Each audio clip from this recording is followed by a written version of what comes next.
To talk about the big inclusions, I am joined at this hour by Deputy Editor of Hindu Rakesh Rao, Senior Sports Journalist Sharda Ugra, and cricket fan Naresh Mansukhani. Well, Sharda, I'll come to you first. Cricket in, but how many of the 206 IOC nations you think will really adopt it? And tell us a little bit, what does this really mean, cricket's inclusion in Olympic Games? I think the inclusion of cricket, Rika, has much to do with the fact that they're going with a big push to getting it into like a sort of a wider global perspective, using 2020 as the format of choice. There's already been Major League Cricket that started in the United States slightly earlier this year. And it's that whole thing of capturing the US TV audience, which is basically the fundamental audience that you want to capture in terms of the money that you generate out of it. The 206 members, as to how they will respond to it, I think the ICC should push or may push, will push, we don't know, for getting more teams. The first Olympics, the Los Angeles Olympics, will feature 6 teams only. So obviously it'll be 6 of the stronger, the main frontline teams that are there. But you would want there to be a wider base of participation, particularly because you can finish games so quickly in about 3 hours or so. Mm-hmm. So I think it really depends on how much, it shouldn't be an exotic sport like modern pentathlon. You would want to actually have it become a little bit bigger and broader as editions of the Olympics go ahead. Let's also listen into IOC member Neeta Ambani after the inclusion was announced. This is what she had to say. The 1.4 billion Indians, but with all the South Asian countries. I'm a huge cricket fan, so completely welcome this historic decision. There's always deliberations, discussions, positives, negatives that go with every discussion, but eventually it's after 2 years, I think, the day has come where cricket has become an Olympic sport. Naresh, coming to you, 6 teams will be playing in Olympics, LA Olympics 2028. As a fan, does that excite you? I mean, because these 6 teams will be obvious choices. Yeah, and we'll have to see how they go. Do they go one per continent? Because if you see currently, ICC recognizes every T20 international and ranks the teams, those who have national teams. So there are about 80 plus men and about 60 odd women international teams who have played some competitive cricket. So will they take one of the continent's toppers to play this? That obviously time will tell how they make the entire structure of this. But it's a good start. And yes, ICC has been saying they want to globalize, and probably this is the way it's going to happen. And T20 is the format which is the most popular one. So, and yes, right. LA will have some challenges about infrastructure because, how many, probably like how we had in Asian Games, only one ground having all the games happen in staggered format, one with women and then followed by the men. So all this will come into play. I'm sure ICC will be fully involved in getting this in full structure.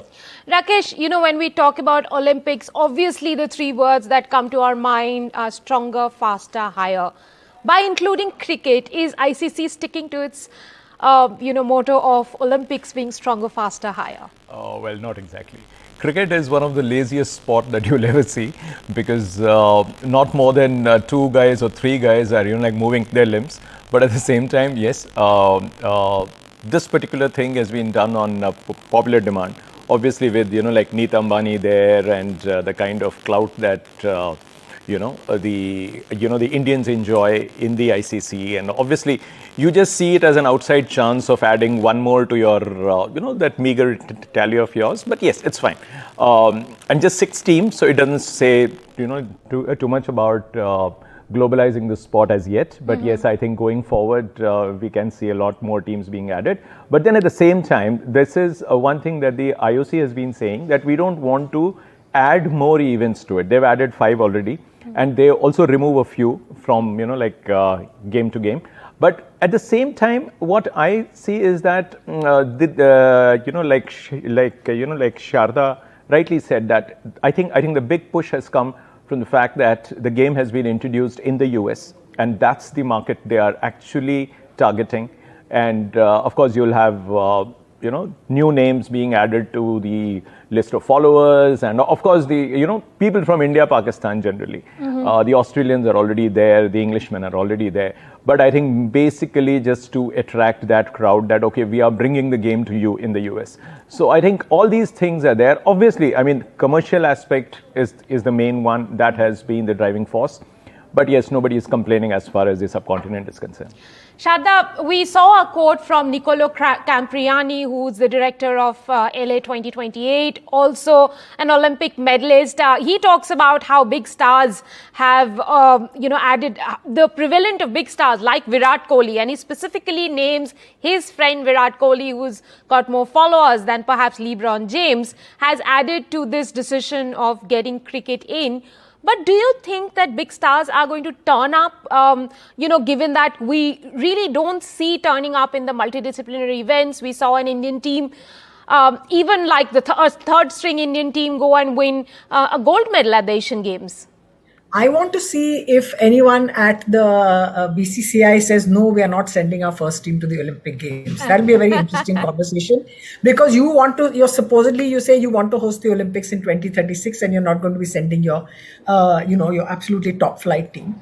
This discussion always happens when professional sports that are sort of highly, like Rakesh was saying, commercially viable, commercially profitable, when they come into the Olympics, that's when you're wondering, okay, who's going to come and play? Who are the stars going to come to play? So, which is the dream team thing that happened, that's been happening at the Olympics ever since, LA, I think 84. And so you will have those kind of discussions, but I would not think any Indian or Pakistani or Sri Lankan will say, listen, we are not, or any other sort of major frontline nation will say, listen, we don't want to go to the Olympics. It's too below our status. I don't think that's going to happen, Rika. At least not for the first edition of, at least not for Los Angeles. I highly doubt it. They will go. They will leap and go. We hope they go. And now another big entry for India has been squash, close on the heels of some fantastic performances by the Indian boys and the women at the Asian Games. Remember Nicole David having said, I would trade my 6 world titles for an Olympic gold medal. We've been hearing Saurav Ghoshal saying that he might consider playing on till then. Rakesh, coming to you, finally from a bridesmaid to a bride, the game of squash. Yeah, see, for them it's a huge leap, because the kind of visibility which it is likely to actually get, with the Englishmen doing so well, and of course Indians are not right up there as yet. Definitely not as a serious contender, although in the individual events we have seen that Saurav has done occasionally well. But thereafter, I mean, I don't see India, really being there as a serious contender for the top 3 spots. But yes, it is a huge news for these guys. But also, say, about 5 years from now, do you think, a demanding sport like Saurav Ghoshal, the kind of game that Saurav Ghoshal plays, and 5 years from now, will he be around? Same goes for Virat Kohli in cricket. Is he going to be around? They say that the presence of Virat has made a huge difference, and it was possibly the clincher. But will he be around? I doubt. Same is the case with Saurav, because see, 5 years of squash takes a lot out of you, and he's not among the young ones anymore.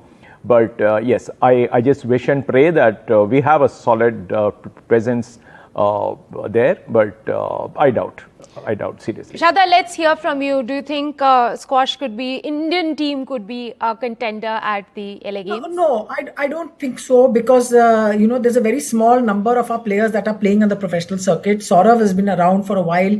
There was Ritik Bhattacharya before him, but we've got very few, because the sport's not financially as viable and profitable as even tennis is for you to try and push your way to the top. Now that it's in the Olympics, it depends on the money that goes into international squash to see what they can do with it. And how they can get, the countries. I mean, Pakistan's sort of falling off the squash map to me is sadder than what's happened. That's a very sad story. Yeah, Yes. so you would hope that this rejuvenates squash in some of the countries where it's sort of virtually died, because it's run very poorly. So you would want this to sort of re-energize the sport. It's largely seen as a clubby sport, and you just get a scholarship. You go to the United States to study in the United States. You get a sports scholarship, and you turn up. That's what's happened with a lot of our squash players. That's what they tend to do. Right. But to have an Olympic Games there at the other end of the line, not for the generation currently, but the younger players coming in. If you're going to have to choose a sport and say, okay, could I be on an Indian team to the Olympic Games? That's a completely different. What Indians will see of squash will change as compared to what Indians will do in squash. Those are two different sort of questions. Absolutely. And we are, as Sachin Tendulkar says, a sports loving nation, watching nation, but not a sports playing nation.